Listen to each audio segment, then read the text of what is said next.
नमस्कार। आज के इस एक्सप्लेनर में हम वास्तविकता की उन परतों को खोलने जा रहे हैं जिनके भीतर शुद्ध चेतना का असली रहस्य छिपा है। हम जैन दर्शन के उस सर्वोच्च ध्यान की गहराई में उतरेंगे जो हमें इन सभी भौतिक आकारों से बहुत दूर एक निराकार सत्य तक ले जाता है। तो चलिए, बिना देर किए इस बेहद रोचक विषय को समझने की शुरुआत करते हैं। अब सबसे पहले एक बहुत ही दिलचस्प सवाल उठता है। जरा सोचिए, हम सभी जानते हैं कि हमारा मन कितना चंचल है ना? ये कभी भविष्य की चिंताओं में भागता है तो कभी अतीत के ख्यालों में उलझ जाता है। तो क्या ये लगातार भागता हुआ मन कभी सच में बिना किसी बाहरी सहारे के पूरी तरह से शांत और स्थिर हो सकता है? यही वो मूल प्रश्न है जो हमें आज के इस गहरे विषय की ओर ले जाता है। भीतर की इस पूरी यात्रा को समझने के लिए हम इन 6 अहम चरणों से गुजरेंगे। बाहरी आवरण, अंतर्दृष्टि, रूपातीत केंद्र, भेद विज्ञान, ज्ञाता दृष्टाभाव और अंत में सिद्ध अवस्था। चलिए हमारे पहले चरण से शुरू करते हैं। बाहरी आवरण यानी हमारा भौतिक संसार। हमारे स्रोत बिल्कुल साफ कहते हैं कि ये जो हमारा भौतिक शरीर है ना, ये कितना नाजुक है। समझ लीजिए जैसे पानी से भरा एक कच्चे मिट्टी का घड़ा जो कभी भी टूट सकता है। लेकिन फिर भी हमारा मन लगातार इसी बाहरी रूप और सांसारिक मोह के पीछे भागता रहता है। और सबसे बड़ी बात यह है कि जब तक हमारी चेतना इस बाहरी आवरण में उलझी रहती है, तब तक हमें केवल दुख और जन्म मरण के चक्रों का ही अनुभव होता है। इसीलिए इस अशांत मन को शांत करने के लिए शुरुआत में किसी सहारे की जरूरत पड़ती ही है। अब आते हैं दूसरे चरण पर, अंतर्दृष्टि, जहां हम ध्यान के आधारों की बात करेंगे। यह विचार जरा गौर से सुनिए। शब्दों को सीढ़ी बनाकर निःशब्द तक पहुंचना, यह जैन दर्शन का एक अत्यंत गहरा विचार है। क्योंकि हमारा मन अचानक से शून्य तो हो नहीं सकता, है ना? इसलिए उसे पहले एक सही दिशा देनी होती है। पवित्र शब्दों या मंत्रों का उपयोग बिल्कुल एक सीढ़ी की तरह किया जाता है। यहाँ लक्ष्य शब्दों में उलझना नहीं है, बल्कि इन शब्दों की सीढ़ी पर चढ़कर उस परम शांति, उस निःशब्द अवस्था तक पहुंचना है जहाँ कोई विचार नहीं बचता। और इसी तकनीक को पदस्थ ध्यान कहा जाता है। इसे आप मन को एक एंकर या लंगर देने जैसा समझ सकते हैं।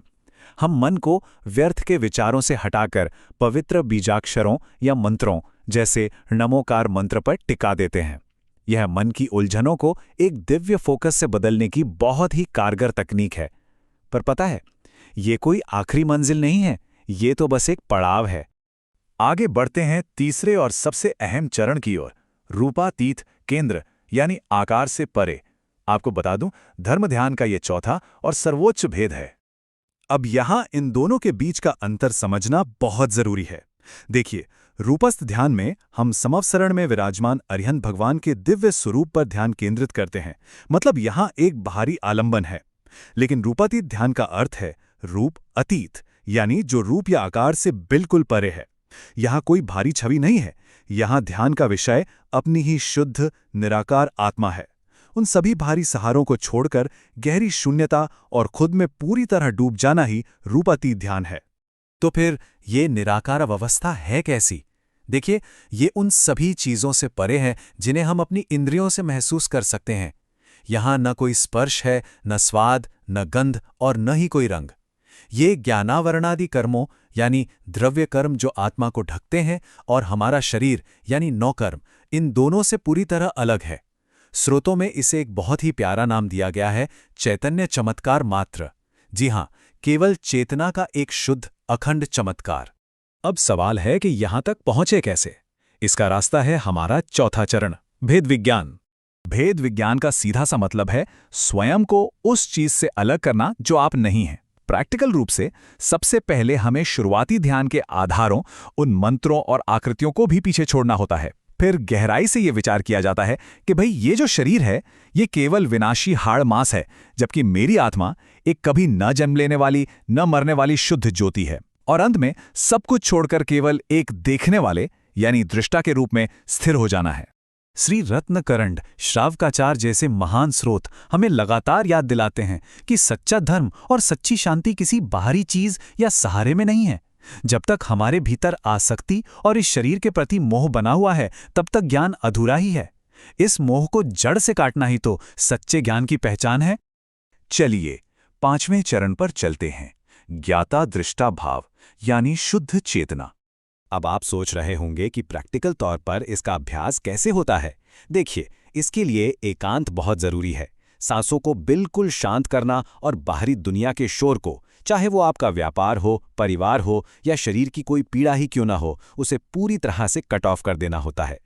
यहाँ आपको कोई रिएक्शन नहीं देना है, बस एक मूक साक्षी बनना है, केवल जानना और देखना है, जैसे आपकी चेतना इस पूरे ब्रह्मांड के खेल को चुपचाप देख रही हो। और अब हम अपने अंतिम चरण पर पहुंचते हैं, सिद्ध अवस्था और परम आनंद। इस पूरे अभ्यास का सबसे शक्तिशाली विचार यही है, ध्यान करने वाला इस परम सत्य का साक्षात्कार करता है कि जैसी शुद्ध आत्मा मुक्त हो चुके सिद्धों की है, बिल्कुल वैसी ही मेरी भी है। सिद्धों के गुण पूरी तरह से प्रकट हो चुके हैं और हमारी आत्मा के गुण अभी कर्मों की धूल से ढके हैं। बस इतना ही तो फर्क है, पर मूल रूप से अपनी आत्मा में और सिद्धों में कोई अंतर नहीं है। ये एहसास अपने आप में अपार शांति लाता है। इस अंतिम अवस्था के फायदे सच कहूं तो शब्दों से परे हैं।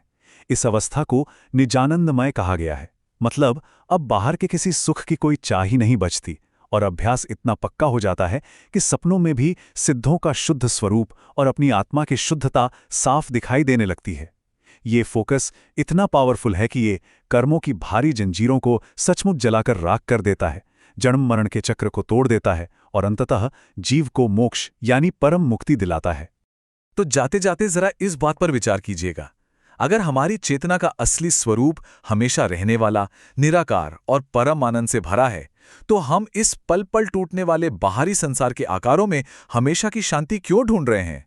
शायद अब वक्त आ गया है अपनी प्राथमिकताओं को देखने का और अपने भीतर मुड़कर उस निराकार सत्य की खोज करने का। आज के इस गहरे विश्लेषण में मेरे साथ जुड़ने के लिए आपका बहुत बहुत धन्यवाद।